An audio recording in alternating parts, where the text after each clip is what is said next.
अस्सलाम वालेकुम हबाबमन, मैं हूं सैयद कुरैशी और आप देख रहे हैं दलील डिजिटल। नाज़रीन किराम, आज की इस वीडियो में हम आपसे गुफ्तगू करेंगे एक अहम मौजू पर।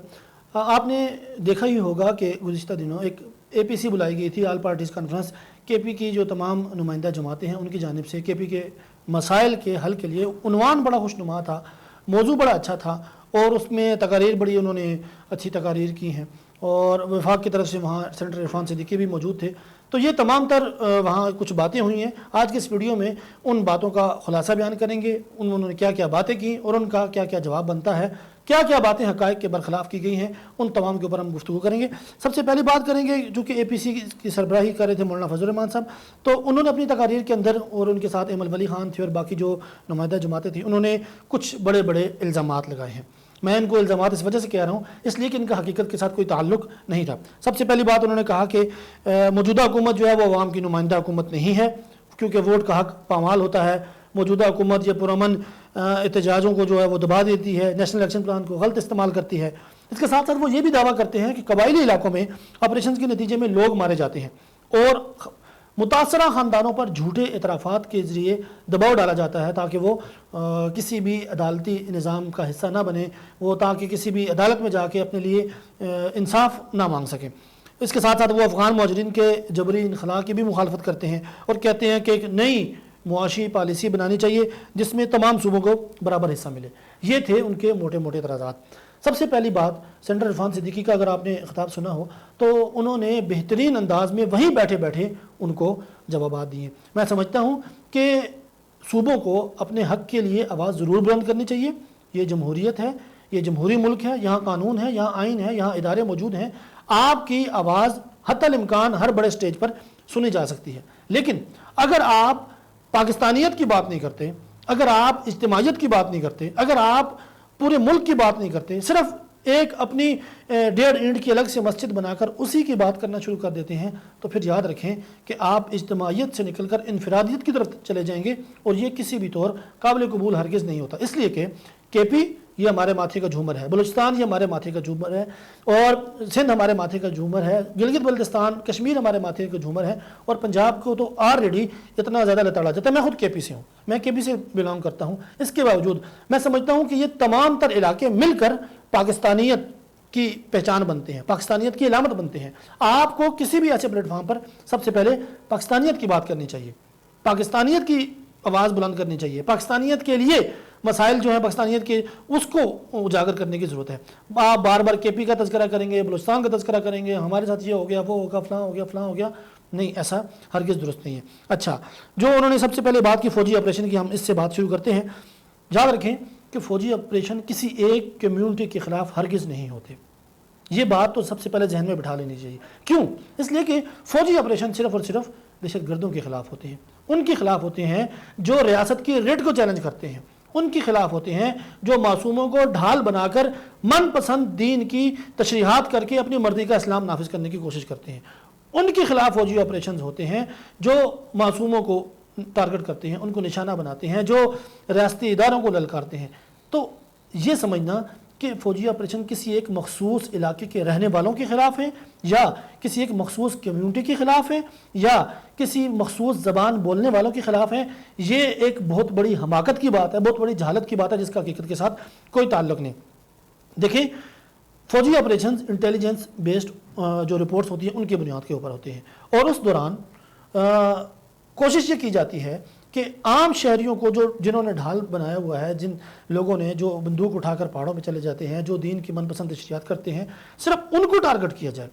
इस दौरान हत्तल इम्कान सिक्योरिटी फोर्सेस की, हमारे जवानों की, हमारी आर्मी की, हमारी आर्म फोर्सेस की तमाम तर कोशिश यही होती है कि आम बंदे को, आम शहरी को किसी भी तौर नुकसान ना पहुँचा जाए। दूसरी बात, नेशनल एक्शन प्लान के हवाले से उन्होंने ये कही कि ये एक दबाव डालने का जरिया बनाया हुआ है। हुजूर, ये वो जमातें कह रही हैं कि जो नेशनल एक्शन प्लान की मंजूरी पार्लियामेंट से करवाते वक्त पार्लियामेंट का हिस्सा थी, यही जमातें।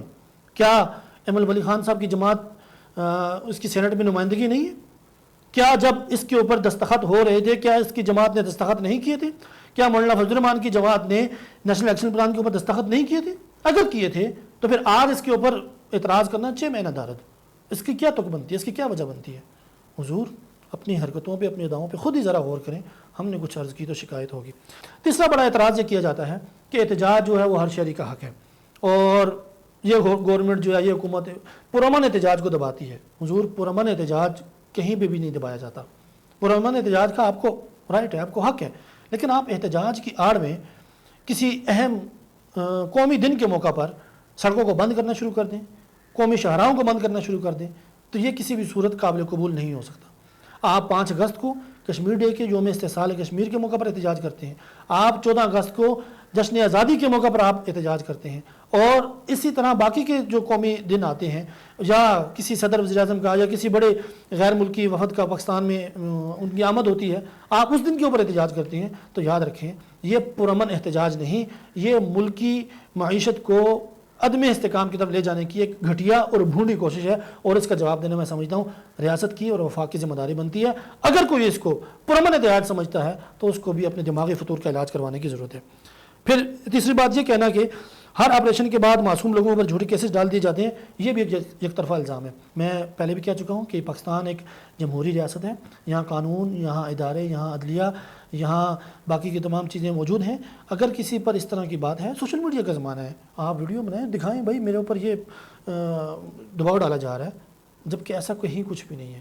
جو چند لوگ اس طرح کے کام کرتے ہیں، یہ وہی لوگ ہیں جو ان بندوقوں والوں کے جو پہاڑوں پہ چڑھ جاتے ہیں، جو ریاست کی رٹ کو چیلنج کرتے ہیں، یہ ان کے سافٹ چہرے ہیں، یہ ان کے کیا اس کے کہیں کہ ان کے سہولت کار ہیں، یہ ان کے لیے میڈیائی محاذ پر نیریٹو بلڈ کرنے والے لوگ ہیں۔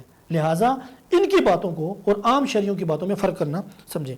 پھر اس کے بعد جہاں آپ کی بات یہ کی کہ معیشت اور وسائل کی تقسیم کے حوالے سے، یہ بالکل درست بات ہے کہ تمام صوبوں کو جو ہے وہ برابر حقوق ملنے چاہیے، لیکن برابر حقوق کے نام پہ اس کا مطلب یہ بھی نہیں ہے کہ آپ آئے روز وفاق کو تڑیاں دینا شروع کر دیں، آپ ریاست کو دھمکیاں دینا شروع کر دیں۔ NFC ایوارڈ میں جو رقم ملتی ہے وہ وفاق کی ذمہ داری بنتی ہے، وفاق رقم دیتا ہے، آگے وہ رقم اداروں کو کیسے ڈیلیور ہوتی ہے، انتظامیہ تک کیسے پہنچتی ہے، نچلی انتظامیہ تک کیسے پہنچتی ہے، یہ صوبائی حکومت کی ذمہ داری ہے۔ وفاق اپنا کام آسان طریقے سے کر رہا ہے۔ اگر کرپشن نچلی سطح پر ہوتی ہے، جیسے کہ کوہستان کا میگا سکینڈل ہے، 40 ارب روپے صرف 1-2-4 سے دنیا واقف ہے، گمنام نہ جانے کتنے، یہ دیگ کے 1-2 دانے جو سامنے آئے ہیں، پوری دیگ ہی گندی ہے بھائی، ہر شاخ پہ الو بیٹھا ہے، انجام گلستہ کیا ہوگا۔ اتنی بری حالت ہے کرپشن کی وجہ سے KP کے اندر، سندھ کے اندر، پنجاب میں بھی ہے لیکن پنجاب میں قدرے وہاں چیک اینڈ بیلنس کا نظام موجود ہے۔ بلوچستان کے اندر تو انتظامی مسائل اتنے زیادہ ہیں۔ اس کے علاوہ سندھ اور KP کی میں بات کر رہا ہوں کہ وہاں کرپشن اتنی زیادہ ہے، بھائی اس میں وفاق کا کیا قصور ہے؟ وفاق تو NFC ایوارڈ کا جو حصہ بنتا ہے وہ صوبوں کو ہینڈ اوور کر دیتا ہے۔ اب وہاں سے نچلی سطح تک اگر اختیارات منتقل نہیں ہوتے، وہاں تک رقم منتقل نہیں ہوتی، لوگوں تک ان کے حقوق منتقل نہیں ہوتے، تو اس میں وفاق کی طرف انگلی اٹھانا میں سمجھتا ہوں یہ بھی بیوقوفی والی بات ہے۔ اور آخری بات افغان مہاجرین کے حوالے سے میں یہ بات کر کے بات ختم کرتا ہوں، ہماری بات لمبی ہو رہی ہے۔ عالمی قوانین یہ ہیں کہ جب تک آپ کسی بھی دوسرے ملک کے شہری کو اپنے ملک میں پناہ دیتے ہیں، اور وہ پناہ دینے کی جو وجہ ہے، وہ وجہ اگر ختم ہو جائے تو آپ ان کو واپس بھیج سکتے ہیں۔ ہم نے افغان مہاجرین کو تقریباً 40 سال اپنے ملک میں عزت دی، مقام دیا، مرتبہ دیا، روزی روٹی کے لیے ان کو پلیٹ فارم مہیا کیے، کاروبار کرنے کے لیے جگہ دی، زمین دی، جائیدادیں دی، تمام تر چیزیں، لیکن اب ان کے بقول انہوں نے وہاں سے امریکہ صاحب بہادر کو بھگا دیا ہے۔ اب وہاں پہ دودھ اور شہد کی نہریں بہنا شروع ہو گئی ہیں، وہاں ان کی آئیڈیل حکومت آ چکی ہے، تو لہٰذا یہ لوگ واپس تشریف لے جائیں۔ اس کو جبری انخلا کہنا میں سمجھتا ہوں یہ بھی درست نہیں ہے، اس لیے کہ پاکستان بارہا متعدد دفعہ ڈیڈ لائن دے چکا ہے، یہ تاریخ ہے، یہ تاریخ ہے، یہ تاریخ ہے، آپ کو اب یہاں سے تشریف لے جانا چاہیے۔ تو اس بات کے اوپر سیاست کرنا یہ ایک سیاسی پوائنٹ سکورنگ تو ہو سکتا ہے، اس کے علاوہ اس کا کوئی اور مقصد نہیں۔ اس لیے اختلاف رائے یہ ہر ایک کسی کا حق ہے، مگر آپ کو سچ اور جھوٹ کے درمیان جو فرق ہے اس کو سمجھنے کی ضرورت ہے، اس کو پہچاننے کی ضرورت ہے، اور الزام تراشی میں جو فرق ہے اور سچ میں جو فرق ہے اس کو پہچاننے کی ضرورت ہے۔ آج کی ویڈیو میں اتنا ہی، ملتے ہیں کسی اور ویڈیو میں، اپنا خیال رکھیے گا، اللہ حافظ۔